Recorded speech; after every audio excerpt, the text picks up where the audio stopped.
and thank you for taking a moment to watch this video about the blogging of information. For those of you on this send that I'm putting out or producing, it's talking about it as an investor. Today I'd like to report about the rental market for Carmel Valley, specifically those that are not single-family homes, but are in fact condominiums or townhomes, hopefully one of which you own.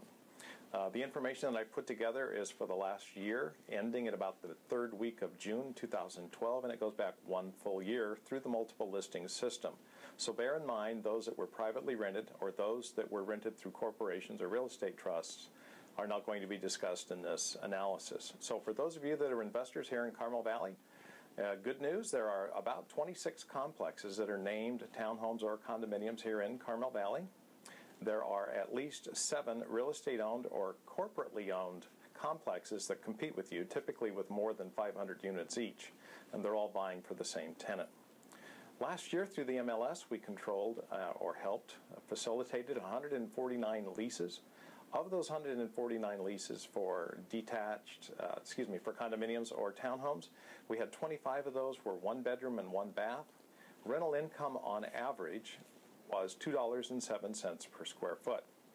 That left 124 transactions that were handled by realtors that were 2 bedroom or 3 bedroom or more, and the average rental income for those was $1.76 per square foot.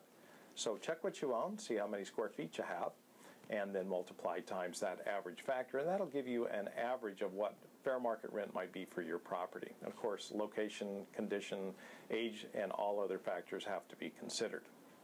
Right now, we only have 12 active condominiums or townhomes that are actively controlled by the realtor community right now, being offered for rent. Other complexes, the real estate owned trusts or the corporately owned, always have ongoing vacancies, so be careful. So my tip for you is if you own an investment property, make sure you keep it in really good shape. Keep it current. Use granite countertops if you can afford them. Look at your carpeting. Look at the interior of the complex. I realize in many cases you can't do much about the outside, but you certainly want to get active on the inside. We hope this has been very helpful. We've also written a narrative that will give you other information about what the rental market has been for Carmel Valley for the last 12 months. And of course, if you need help on leasing, property management, or if you'd like to sell or do a 1031 exchange of your property, here we are at 858-361-7050. Once again, we're the Tucker team, and thank you for watching this video, and stay tuned for other articles that I hope you'll find to be informative to you. Have a nice week. Thanks very much. Bye now.